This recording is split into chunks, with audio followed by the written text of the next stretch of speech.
साथियों, मानव स्वभाव से ही संघर्षशील है और संघर्ष करके ही मानव जिंदगी में जीवन में बहुत कुछ पाता है।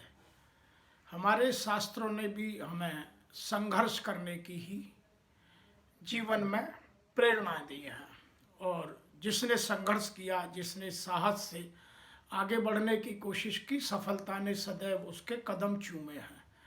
इसी बात को हमारे शास्त्रों ने बहुत तरीके से कहा गया है। लेकिन वर्तमान में देखने में एक बात बहुत तेजी से आ रही है कि लोगों को आलस्य ने बुरी तरह जकड़ लिया है और आलस्य के कारण ही लोग भाग्यवादी हो गए हैं। जो आलसी होते हैं वो पुरुषार्थ पर नहीं, कर्म पर नहीं, संघर्ष पर नहीं, साहस पर नहीं, केवल भाग्य पर भरोसा करने लगते हैं और सदैव कि मेरे भाग्य में ऐसा लिखा है, मेरा तो भाग्य ऐसा है, ये सब पुनर्जन्म के कुछ कर्म ऐसे हो गए हैं जिनके कारण आज मुझे सफलता नहीं मिल रही है। लेकिन वह कभी पुरुषार्थ को आगे बढ़ाने की क्षमताओं में वृद्धि नहीं करता, दक्षताओं में वृद्धि नहीं करता, अपनी कुशलता को और नहीं निखारता, अपनी कोर कॉम्पिटेंसीज को और नहीं बढ़ाता, अपना आत्मविश्लेषण नहीं करता। इसी कारण से वह असफल होता है और बैठता है भाग्य के भरोसे। हमारे शास्त्रों में बहुत बार ऐसी बातें कही गई हैं कि भाग्य के भरोसे मानव को कभी भी नहीं बैठना चाहिए।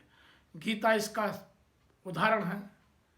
गीता सदैव निष्काम कर्म करने की और कर्म योग पर बल देने की, आगे बढ़ने की बात करती है और हमारे वेदों में यही बात कही गई है। लेकिन कहीं कहीं कुछ बातें जो लोगों ने गलत पकड़ ली हैं और उनका उदाहरण देकर वह लोगों को पथभ्रष्ट करते हैं। आज के जो हमारे धर्म गुरु हो गए हैं, या ये जो a little knowledge is a dangerous thing, जो अल्प ज्ञान वाले ज्ञानी बनकर ज्ञान बघार रहे हैं, वो लोगों को गुमराह करते हैं। जैसे एक हमारे शास्त्रों का बहुत अच्छा श्लोक जिसको लोगों ने बिगाड़कर और आलस्य को बढ़ाने की या मनुष्य के भाग्यवादी होने की प्रबलताओं को बहुत बढ़ा दिया है, और वह श्लोक है, निरपश्य चित्तम कृपणस्य वित्यम मनोरथा दुर्जन मानवाना त्रिया चरित्रम पुरुषस्य भागम देवो न जानति कुतो मनुष्य। तो लिखा तो यह किसी और प्रसंग में गया है कि राजा के चित्त, कंजूस का धन, दुर्जनों का मनोरथ, पुरुष का भाग्य, स्त्रियों का चरित्र देवता तक नहीं जान पाते, तो मनुष्य की क्या बात है। और इसका सबसे प्रबल उदाहरण है जो हमें हमारे शास्त्रों में मिलता है, वह है इसके दुराचार का, दुष्प्रचार का, जिसको लोगों ने बहुत बुरी तरह से कहा है। और यह बात ऋषि वेदव्यास ने कही है और स्त्री के विषय में महर्षि वेदव्यास ने बहुत सार्थक बात कही थी। स्त्री को मनुष्य तो क्या देवता भी नहीं समझ सके, वह इतनी महान होती है।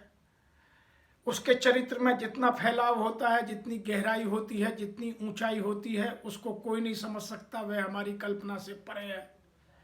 महाभारत काल की अनेक स्त्रियों का उन्होंने दृष्टांत दे करके हमें समझाने की कोशिश की है और उन्होंने उन उदाहरणों से हमें समझाने की कोशिश की, लेकिन हमने उसे दुर्भावना से, दुष्प्रचार से उसके अर्थ को गलत समझ लिया।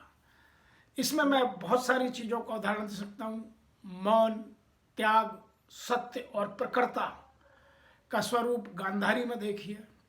गोपनीयता, धैर्य, त्याग कुंती में कूट कूट कर भरा हुआ है। शुचिता और तेजस्विता, साहस, संघर्ष करने की क्षमता द्रौपदी में कूट कूट कर भरी हुई है। निष्काम प्रेम राधा और वृषाली में भरी हुई है। राधा जैसा प्रेम ना तो कभी किसी ने किया है, ना कोई कर सकता है। अचला उत्तरा जैसा कोई नहीं हो सकता। निष्प्रह, चित्रांगदार, उलूपी और अनन्य भक्ति विदुरा, महाराज विदुर की पत्नी। तो महर्षि ने इन विलक्षण स्त्री चरित्रों का मूल्यांकन करते हुए उक्त धार्मिक श्लोक लिखा था, जो हमने अब गलत बना लिया, यह नहीं लिखा था। और उन्होंने तो यहाँ तक लिखा है, हमारे शास्त्रों में लिखा है कि मात्र देवो भव, स्त्री तो देवताओं की तरह पूजनीय है, उसका चरित्र इतना विस्तृत, इतना फैलाव लिए हुए, इतनी गहराई वाला, इतना उत्कृष्ट होता है। लेकिन आलसी लोगों ने त्रिया चरित्रम पुरुषस्य भागम देवो न जानती कुतः मनुष्य, यह कहना शुरू कर दिया और अपने आप को बचाने का प्रयास किया। और इसके साथ साथ यदि हम रामचरितमानस में भी देखें तो रामचरितमानस में भी सुंदरकांड में एक प्रसंग बहुत तेजी से, बहुत प्रखरता से, बहुत उच्च आवाज में बाबा तुलसीदास ने लिखा है। और उन्होंने लक्ष्मण जी के माध्यम से, यह जब समुद्र से भगवान श्री राम विनय कर रहे थे कि आप हमें रास्ता दीजिए ताकि हमारी सेना इस पार से उस पार जाकर लंका पर चढ़ाई करे और हम वापस माता सीता को लेकर के आए, तो वहाँ लिखा गया कि नाथ देव कर कवन भरोसा सो सही सिंध करई मन रोसा, कादर मन कहूँ एक अधारा देव देव आलसी पुकारा।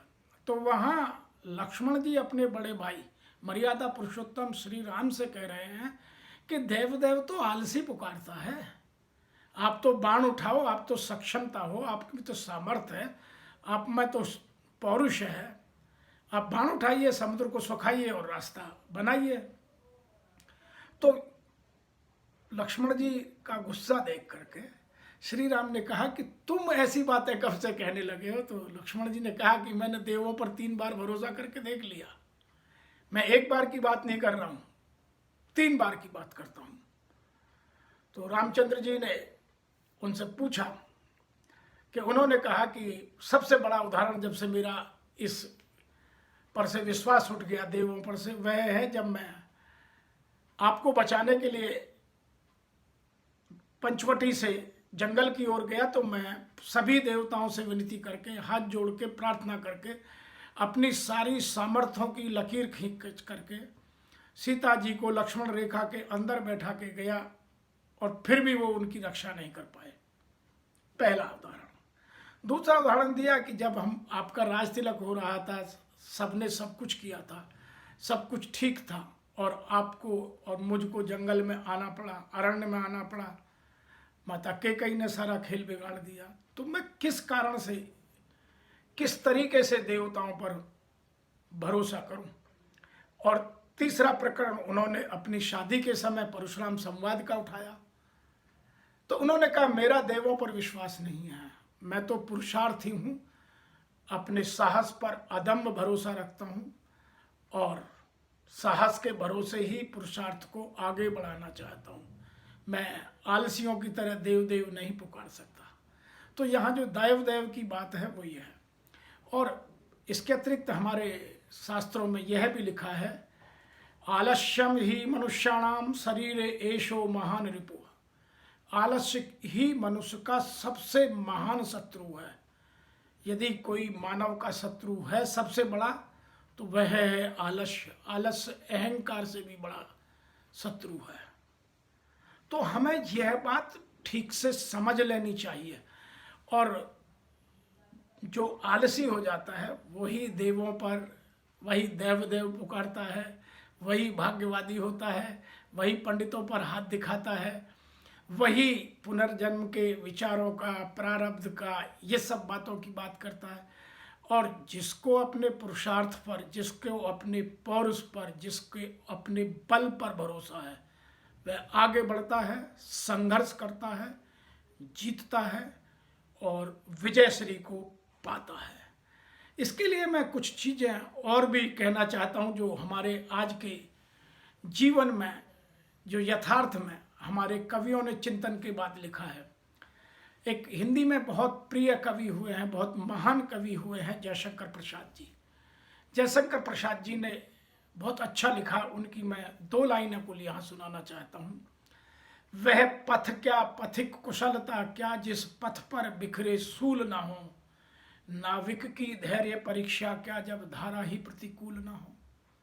तो वो भी साहस के साथ, अदम्य साहस के साथ पुरुषार्थ से सफलता पाने की बात करते हैं कि वह पथ क्या और पथिक की कुशलता क्या जिस पथ में कांटे ना हो, जिसमें संघर्ष ना करना पड़े, जिसमें अपनी राह है खुद ना चुननी पड़े। और नाविक की धैर्य की और नाविक की जो कुशलता है उसकी परीक्षा क्या जब धारा ही प्रतिकूल ना हो। धारा के साथ साथ तो कोई भी बह लेगा। दूसरा, एक बात और हमारे हिंदी साहित्य के कवियों ने लिखा है, जीवन एक जुनून मानो, जीवन एक जुनून मानो तो श्रम उसका फल है। यदि हमें जुनून आ गया तो श्रम जो उसका फल है वह अवश्य हमें मिलेगा। जीवन एक जुनून मानो तो श्रम उसका फल है, देवों की वरदान शक्ति भी उसके आगे कम है। तो फिर हम देवों की वरदान शक्ति का या चमत्कार का इन सब की बात नहीं कर सकते। एक और मैं हिंदी साहित्य से ही चुनी हुई 2 लाइनें आपको सुनाता हूँ ताकि आपको भरोसा हो कि ये भाग्यवादी पुरुष आलसी ही होते हैं और जो सक्षमता में, सामर्थ्यता में विश्वास रखते हैं, साहस से आगे बढ़ते हैं, जो पौरुष से विजयश्री पाते हैं, वो वही महान बनते हैं। कर्म भूमि पर फल के लिए श्रम सबको करना पड़ता है। कर्म भूमि पर फल के लिए श्रम सबको करना पड़ता है, रब सिर्फ लकीरें देता है, रब सिर्फ लकीरें देता है, रंग हमको भरना पड़ता है। तो भगवान ने हमें शरीर दिया, भगवान ने हमें बुद्धि दी, भगवान ने हमें कर्मेंद्रियां दी, ज्ञानेंद्रियां दी, विवेक दिया, साहस दिया, उत्साह दिया, उमंग दिया, आगे बढ़ने के लिए सौम्यता, नम्रता, विनम्रता, दयालुता, इतने सारे गुण दिए।